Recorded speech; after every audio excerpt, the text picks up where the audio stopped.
a group of military police suddenly broke into the village and held women and children hostage with guns.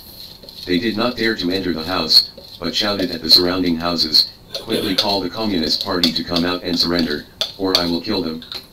Seeing the common people fall into the hands of bad guys, their lives are at stake. The female guerrilla captain known as the Big Sister decides to sacrifice herself. She ordered the team members not to shoot, and then walked out of the bunker fearlessly to the enemy's guns. It is simply the Indian version of Korean and English. Such a plot reminds us of the old Chinese movie Hunky Red Guards from the war years. It turned out to be an Indian movie adapted from real events, released in 2012, and its name is The Unavoidable War. The film tells the story of a group of idealists in India who are full of sacrifice spirit, and they are retaking the road of armed revolution that Mao Zedong led the Chinese people to successfully walk. They are Indian Maoists. There are many factions among the Indian Maoists, collectively known as the Naxal faction, because the 1967 uprising broke out in the Naxalbari area. After being suppressed in the 1970s, the new factions each had their own armed forces, were broken up into parts, and remained underground. For the convenience of writing, we will collectively refer to the Indian Maoists below. Naxalite armed soldiers.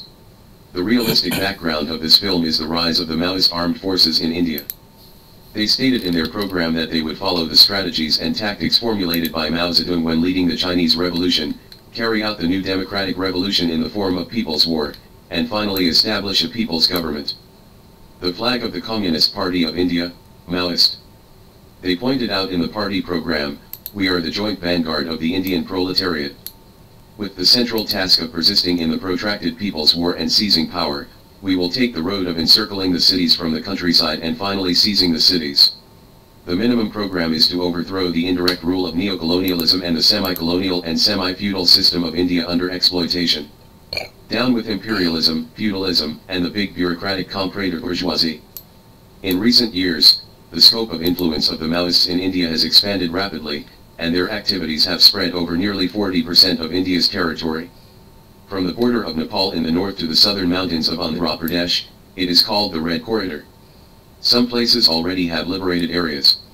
The rudiment of the control area of 92,000 square kilometers, the organization has a total of 50,000 personnel, of which 20,000 are armed personnel. Movie stills. Ren Yan, the former chief reporter of the People's Daily in India, once disclosed that about 200 million Indians live under the control and influence of the party. In 2005, Sun Yat-sen, the Chinese ambassador to India, publicly stated, "We don't know why these armed groups stole the name of Chinese leader Mao Zedong. There has never been any relationship, and no organization or group within China has any connection with them." 2. In the movie The Unavoidable War, Andy and Kabir are a pair of college classmates and close friends.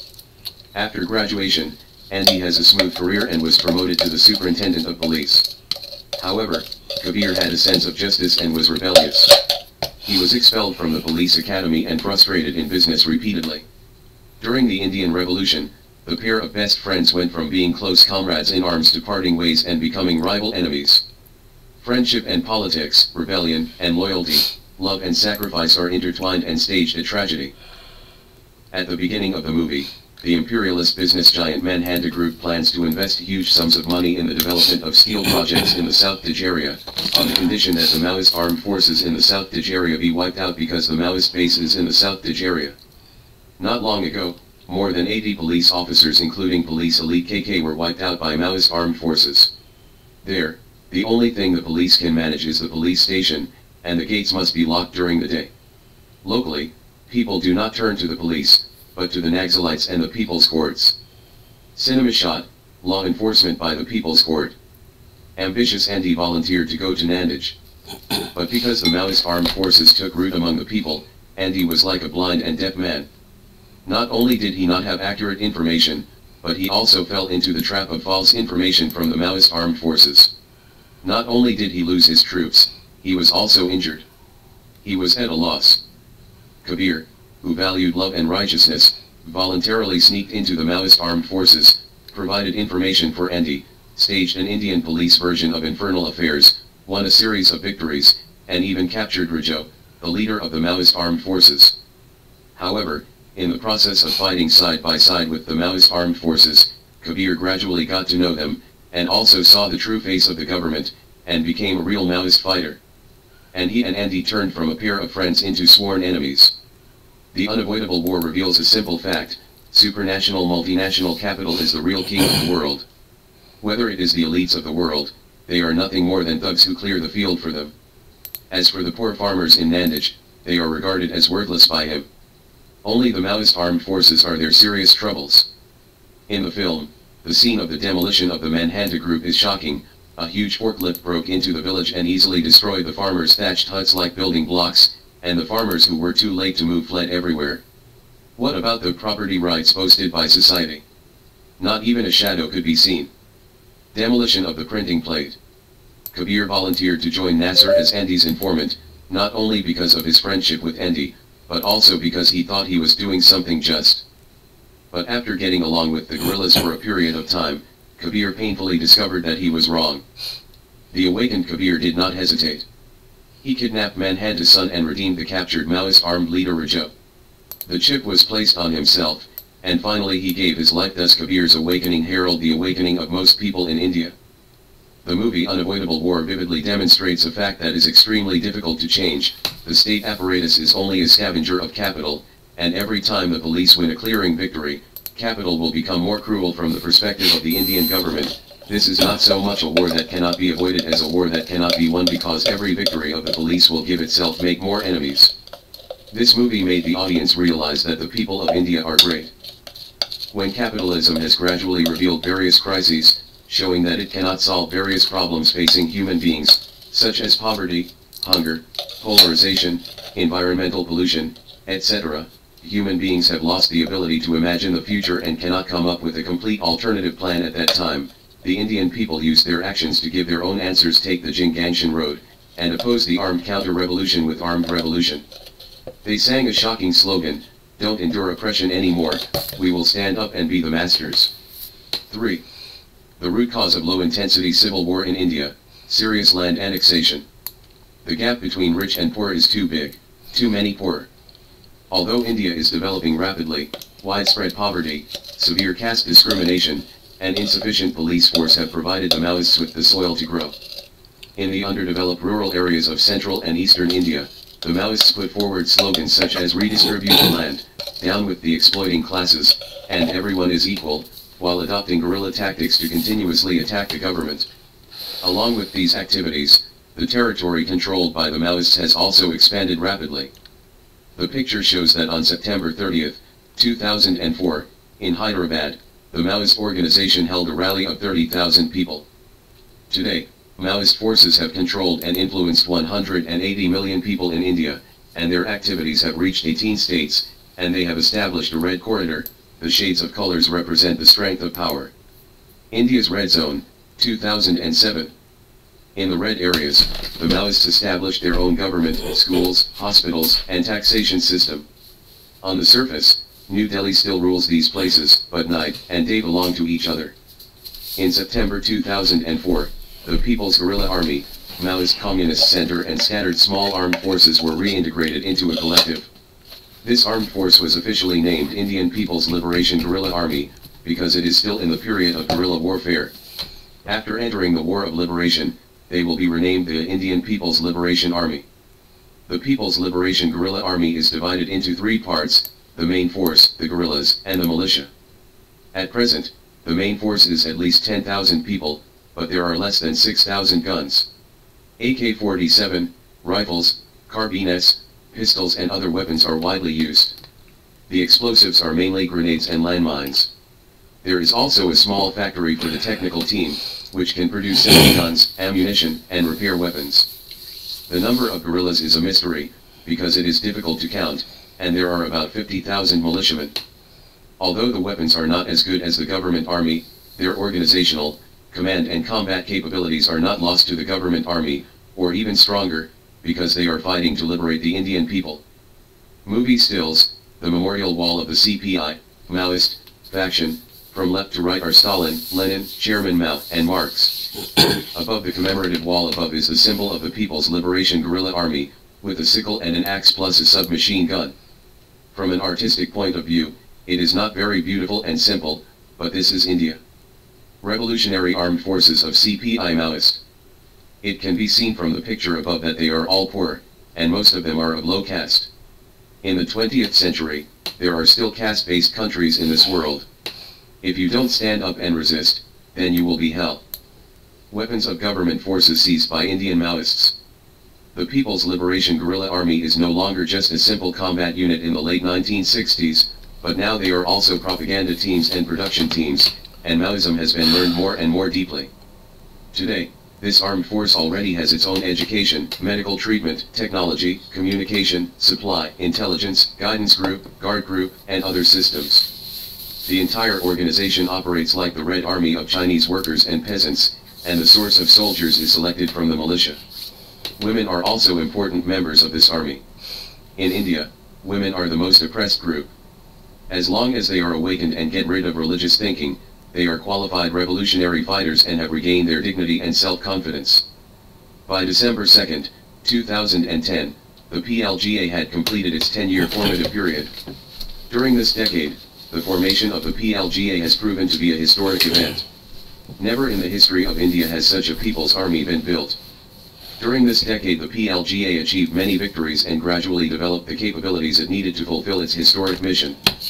The achievements of the People's Liberation Guerrilla Army are as follows. Central, State/Special District/Special District Military Council, Division/Division/District, District level headquarters established, Militia Command. The People's Liberation Guerrilla Army has formed a three-level structure consisting of 3 units that operate in an interdependent manner, the main force, the auxiliary force, and the grassroots force. Development of militias as a long-term source of PLGA recruits. Coordinate the relationship between people's war and mass struggle. The PLGA supports mass struggles and mass movements. The People's Liberation Guerrilla Army was still in its infancy when it was established on December 2, 1992, and slowly expanded to the company and battalion level. Educational, medical, technical, communications, supply, intelligence, guidance teams, and security units were also expanded along with the PLGA. The People's Liberation Guerrilla Army is developing into the People's Liberation Army, Regular Army. Dozens of battles were carried out, and 2,000 soldiers were eliminated, 2,500 weapons were captured and more than 100,000 sets of ammunition were captured. Hundreds of landlords, traitors, reactionaries, enemy agents, informers, and various private armies were wiped out. In strategic areas where the enemy's political power has been destroyed, the PLGA is the magic weapon for building the Panchayat Special, District and District Revolutionary People's Committees. The People's Liberation Guerrilla Army is the primary institution for accomplishing political, organizational, propaganda, defense and production tasks. India's Red Army Detachment, the People's Liberation Guerrilla Army is the ray of hope for the oppressed masses and nations in our country and the world. Wake up women. Women hold up half the sky. To develop them in the political, organizational, military, cultural, and other fields so that they can contribute their part in the struggle.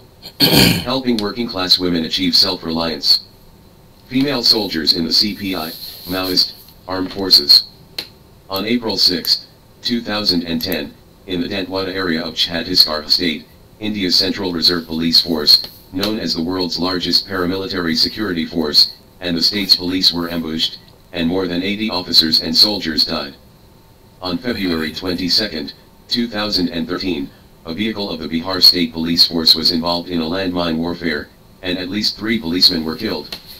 On December 1, 2014, 14 Central Reserve Police officers, including Deputy Commander B.S. Verma and Assistant Commander Rajesh Kauria, were killed in an ambush in Sukma district in South Chhattisgarh State.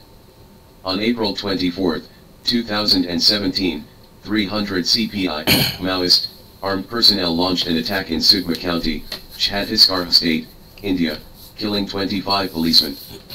4. In May 2009, India invested a large number of police and paramilitary forces, launched the Green Hunting Operation, and launched a comprehensive encirclement and suppression of Naxalites in the 5 states of the Red Corridor. The various armed forces dispatched by India add up to more than 300,000, and there are also 10 helicopters from the Indian Air Force and 12 drones imported from Israel to provide support. The Indian government calls the encirclement and suppression operation a 2.5-line war. A film made according to the position of the Indian government. Red Alert Interwar. In 2013, the area of activity of the CPI, Maoist, was much smaller. On June 16, 2010, a Maoist armed female guerrilla was killed by Indian police during Operation Green Hunt, west of Kolkata. In terms of intelligence, the Indian government has set up a special intelligence agency to use bribery and undercover methods to inquire about intelligence. In addition to the central government, Indian states have also organized commandos, and even militias, to launch offensives against Naxalites. I was sitting under a tree to enjoy the shade, and a colorful bee stung me. An indescribable pain rushed into every part of my body in an instant, until I fainted from the pain. When I woke up, I was surrounded by Lego. They were busy here and there. Watching them work, I was fascinated. But I also seemed to have become a Lego man, with a round head and only 2 fingers. I don't know what kind of world I came to. I can understand their language, and they didn't regard me as a strange alternative. Although I didn't see myself, I felt that I should be one of them. I didn't have any money, but I couldn't find areas influenced by Maoists in India, 2011 data. Naxalite commander speaks at indigenous tribal mass gathering. In an interview for the Dawn magazine, Baisar Baraj, head of the Maoist Central Military Commission in India, was asked how to face a high-tech enemy. Baisar Baraj quoted Mao Zedong as saying, "On July 14, 1956, Comrade Mao Zedong said in his conversation with 2 Latin American public figures, 'Now US imperialism is very strong, not really strong. It is politically weak, because it is divorced from the people, and everyone dislikes it, and the American people don't like it either. It looks strong, but it is not terrible in reality, a paper tiger. It is a tiger, but it is made of paper and cannot withstand wind and rain. I think the United States is a paper tiger. When we say that US imperialism is a paper tiger, we speak from a strategic point of view. On the whole, take it lightly. From every part, pay attention to it. It has claws and teeth. To solve it, you have to come one by one. For example, it has 10 teeth. If one is knocked out for the first time, it still has 9 teeth, and if one is knocked out again, it still has 8 teeth. After the teeth are knocked out, it still has claws. The United States still has strength, producing more than 100 million tons of steel every year, beating people everywhere. Therefore, we still have to fight against it. We have to fight hard, fighting for each position. This takes time. Selected by Mao, imperialism is a paper tiger." Basawaraj further explained, "What can we learn from the above words of the great teacher Mao? We understand that it is not modern science and technology that determines the outcome of a war, but human consciousness is the decisive factor. No matter how powerful the enemy is, as long as they are reactionary and anti-people, they will become very weak politically when they face the wrath of the people by imposing unjust wars on them. The people against the enemy, 90% of them will unite their forces and defeat the enemy." Recently, Iranian intelligence operatives landed a US surveillance drone on their soil and captured it. Mao Zedong thought is famous as the proletarian military science of the 20th century, and our party in particular is a party armed with Mao Zedong thought, so it is never afraid.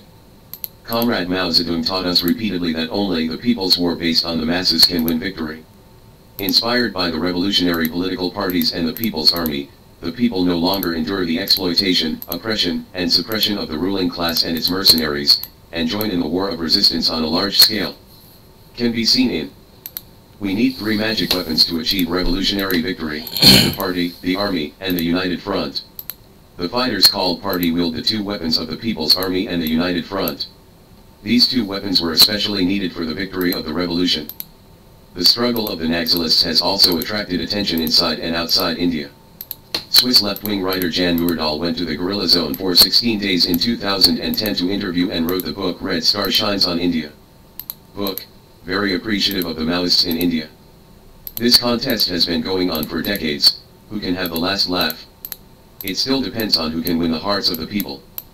In fact, this also illustrates a truth: there will be no pie in the sky, and rights can only be obtained through struggle.